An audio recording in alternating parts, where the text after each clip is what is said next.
संत मत धारा आपकी सेवा में प्रस्तुत। ये सद्गुरु श्री सूर्य साहिब जी की जय हो। सतनाम साहिब। आदरणीय सद्गुरु साहिब तथा उपस्थित साध संगत, आज हम हमारे बड़े गुरु जी के जन्मदिन के उपलक्ष्य में आज इकट्ठे हुए हैं। वे आज हमारे बीच में नहीं हैं, लेकिन उनका लगाया हुआ जो वो मैंने हमेशा उन्हें कहते हुए सुना कि मैंने तुम्हारे लिए पेड़ लगा दिया है और उसकी छाया में तुम सदा बैठ सकते हो। उनका कहने का, उनका इशारा हमेशा सद्गुरु साहिब की तरफ होता था। उन्होंने हमेशा यही कहा कि जो मैंने पेड़ लगाया है तुम उसकी छाया में सदा बैठ सकते हो। तो उनकी आज्ञा मानना, उनकी आज्ञा में चलना हमारे लिए, उनकी लिए एक श्रद्धांजलि के समान है। जो उन्होंने हमें दिया उसका तो इस जहान में कोई मुकाबला नहीं है, उसका कोई उत्तर नहीं, उसके लिए कोई शब्द नहीं बने। जो उन्होंने सार शब्द, जो सच्चा नाम उन्होंने हमें, उनके कारण हमें आज सद्गुरु साहिब से प्राप्त हुआ।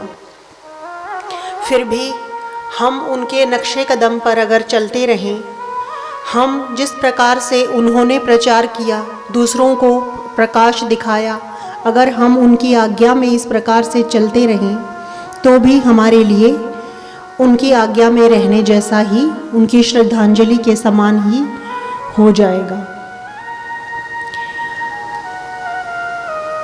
ईश्वर क्या है, ये एक ऐसा विषय है जो सबको पता होते हुए भी सबको पता नहीं होता है। ईश्वर क्या है, अगर हम संसार में देखेंगे तो हम देखेंगे कि सबको ही ज़्यादातर ईश्वर का पता होता है, लेकिन एक होता है ईश्वर का पता होना, एक होता है ईश्वर का अनुभव होना। दोनों चीज़ों में अंतर होता है।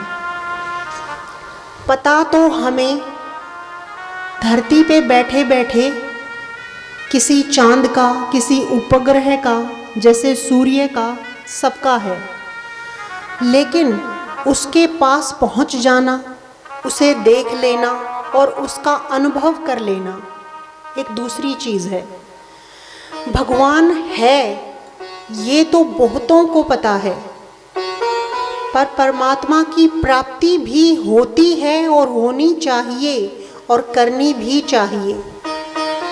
इस विषय तक कम लोग पहुंच पाते हैं। ईश्वर है ये हमें कैसे पता चलता है? ये हमने बचपन से देखा, मंदिरों की तरफ देखा, मूर्तियों की तरफ देखा, पूजा पाठ की तरफ देखा और हमें ये पता लगा कि कोई सुप्रीम पावर है, किसी एक सुपर नेचुरल पावर का एग्जिस्टेंस है, कुछ है ऐसा जिसे ईश्वर कहा जाता है। ये हमें उस भक्ति का फ़ायदा हुआ जिसे मूर्ति पूजा कहा जाता है, जिसे मंदिर कहा जाता है। तब हमने देखा देखी मंदिरों में जाना शुरू कर दिया। ये हमारी अच्छी बात थी, हमारी श्रद्धा का विषय बन गया। ये जो एक इशारा है, जो मंदिरों में छुपा है, जो पूजा पाठ में छुपा है, ये हमारे लिए बहुत अच्छा भी है। कब अच्छा है? तब अच्छा है जब हम श्रद्धा अपने आप में जागृत कर सकते हैं, जब हम परमात्मा के लिए अपने मन में कहीं जगह बना लेते हैं, वहाँ तक ये हमारे लिए बहुत अच्छा है। पर ये हमारे लिए एक बाधा भी बन जाता है। ये बाधा कब बन जाता है? बाधा ये तब बन जाता है जब हम उसे ही सब कुछ समझकर और वहीं तक सीमित रह जाते हैं। ये हमारे लिए बाधा बन जाता है। क्यों?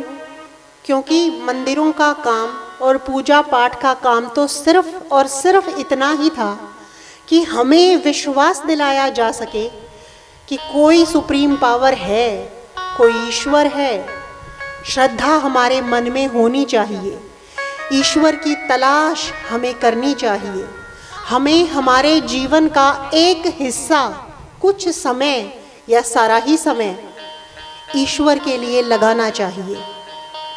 ये तो वो इशारा था जो मंदिरों में छुपा था, जो हमारी पूजाओं में, हमारे तीर्थों में छुपा था। ये तो बहुत अच्छी बात थी, ये हमने सीख लिया। लेकिन अगर वो इशारा ही हम अपना ध्येय बना बैठें, अगर हम ये समझ बैठें कि इसी इशारे में से हमने अपना मकसद हासिल कर लिया, तो सच मानिए वो इशारा भी नुकसानदेह हो जाता है। क्यों? क्योंकि अगर ईंट को महल समझ लिया जाए तो ईंट कभी महल नहीं होती। उंगली के इशारे को अगर सब कुछ समझ लिया जाए तो चांद पर पहुंचा नहीं जा सकता। चांद पर पहुंचने वाला आपको बता सकता है कि चांद कैसा है, इशारा करने वाला तो इशारे की, उंगली के इशारे में ही बस रह जाता है। इन मंदिरों में, इन मस्जिदों में हम गए, अच्छा था, लेकिन हम इशारे को परमात्मा समझ बैठे, अपनी ज़िंदगी का मकसद हम बना बैठे, और ताउम्र अगर हम यही करते चले गए तो हम अपने और अपने मकसद के बीच में एक बाधा बनकर खड़े हो जाएंगे। नुकसान किसी का नहीं होगा। मंदिरों ने तो अपना काम कर दिया, पूजाओं ने, मूर्तियों ने तो अपना काम कर दिया। उन्होंने तो सिखा दिया कि श्रद्धा होनी चाहिए, ईश्वर है, तलाश करो। एक बार सोचिए, अगर मंदिर के, मूर्ति के दर्शन कर लेने से परमात्मा मिल जाता तो मंदिर की मूर्ति के दर्शन डाकू भी कर सकता है, कातिल भी कर सकता है, पापाचारी भी कर सकता है। तो क्या उसे ईश्वर मिल गया? ऐसे अगर ईश्वर मूर्तियों के दर्शन करने से मिल जाता तो हर पापी आज परमात्मा को पा चुका होता। परमात्मा को, उस मूर्ति को भी अगर हम अपने घर ले आए, जो मंदिर में स्थापना करके रखी गई है, अगर उस मूर्ति का भी हम अपने घर में स्थापित कर लें, तो दुख की बात क्या है कि फिर भी हमें ईश्वर नहीं मिल पाता है। वरना हम सारे मंदिरों में जाते और मूर्तियां अपने घर में ले आते, स्थापित करते और हमें ईश्वर मिल जाता। कितना आसान हो जाता। कोई भी कितने भी पाप करता और ले आता एक बार मंदिरों से, फिर तो भगवान की चोरियां भी होने लग जाती। फिर तो मंदिरों से मूर्तियां भी चोरी होके पता नहीं किस धनवान या किसी चोर के घर में वो प्रकट प्राप्त हो जाते। लेकिन उसका इशारा ही है जो हमें समझना चाहिए। वैल्यू हर चीज की है, करनी चाहिए। पर ईंट को महल हम कितना भी बना लें, ईंट में कभी हम महल की तरह रह नहीं पाएंगे। ये एक नींव का पत्थर होता है। नींव का पत्थर होता है हमारी पूजाएं, हमारे पाठ, हमारी देखा देखी की गई भक्ति, जिसने हमें सिखाया आगे बढ़ो। कुछ है जिसे पाना है, कुछ है जिसमें जीवन लगाना है, कुछ है जो हमसे कहीं ऊंचा है, हमसे कहीं बढ़ के है, जिससे जो मांगेंगे वो मिल जाएगा, जिससे धन मांगेंगे धन मिल जाएगा, जिससे संतान मांगेंगे संतान मिल जाएगी, जिससे उसे स्वयं को मांगेंगे, भला बताइए वो स्वयं क्यों नहीं मिल जाएगा।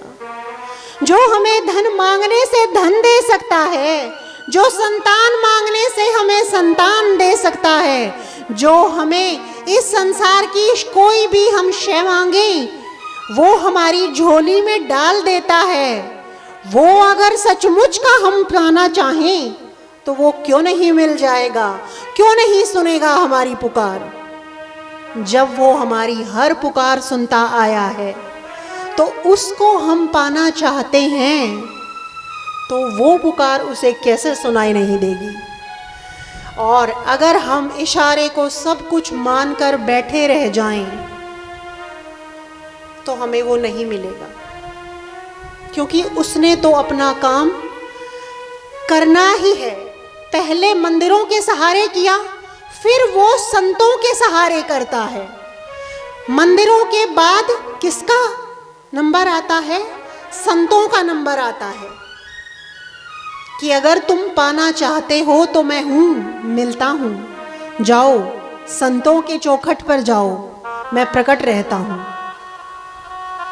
पर हम दूर रह जाते हैं, इशारों में उलझकर अपनी जिंदगी को लगा देते हैं, किसी का कुछ जाता नहीं।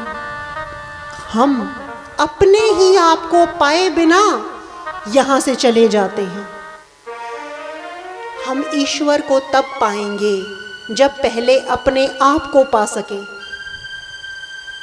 कैसे पाएं अपने आप को? हमें हमारे पास हमारा अपना आप भी पूरी तरह से प्राप्त नहीं है।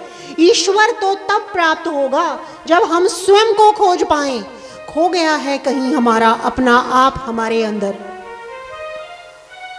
ढूंढ के देखिए। कभी हमें बच्चे याद आते हैं, कभी धन याद आता है, कभी हमें संसार का सुख, संसार का मौज याद आता है। कभी भी हमें ये याद नहीं आता है कि मैं ईश्वर स्वरूप हूँ, मुझे मेरे ईश्वर में स्वरूप के दर्शन करने हैं। मुझे विकारों ने कचोट लिया है, मुझे कभी काम खा जाता है, मुझे कभी क्रोध निगल जाता है, कभी मुझे मोह खा जाता है, कभी मैं अहंकार का स्वरूप हूँ, कभी मैं काम हूँ, कभी क्रोध हूँ, कभी मोह हूँ, कभी अहंकार हूँ। मन का पंजा हूँ मैं, मन का पंजा, मन के पांचों विकार बनकर रह गए हैं हम। मन नहीं है हम, ये अहंकार, ये विकार नहीं है हम, ये हमारा वजूद नहीं है, ये हमारी असलियत नहीं है, फिर भी हम यही हैं। देखिए अपने अंदर झांक के। कभी कोई पल ऐसा मिल जाए अगर, जब मोह न हो, जब धन की लालसा न हो, जब ईश्वर की चाह हो, किस्मत वाले हैं हम। अगर कोई पल मिल जाए हमें हमारे अंदर ऐसा कि हम ईश्वर को चाह रहे हैं, वो हैं हम।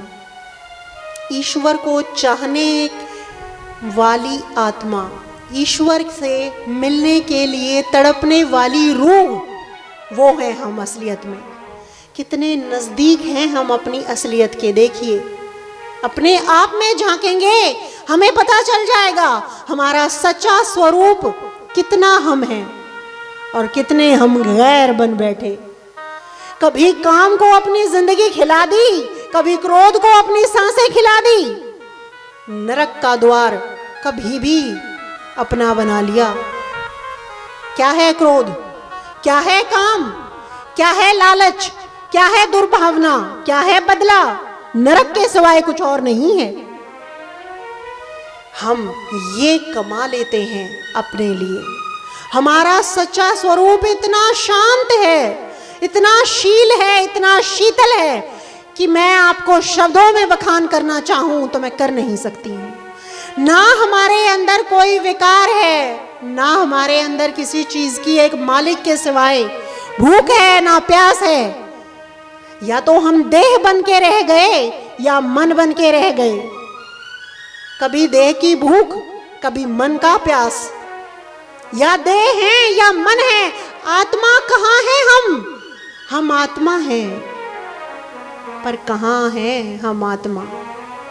कितने हैं हम आत्म स्वरूप? अपने स्वरूप में कितना ठहर पाते हैं हम? कहाँ ठहर पाते हैं हम? मालिक की दर्शन में जब हम बैठते हैं और वो जब हमें छूते हैं, वो जब हमें स्पर्श करते हैं, वो एहसास जिस रूह को मिल जाता है, सच मानिए वो आत्मा, वो रूह ना मन को झांकती है ना देह को पसंद करती है। वो आत्मा उस सुख के सिवाय कुछ नहीं चाह पाती है। क्यों? क्योंकि हमारा स्वभाव है सुख को हासिल करना।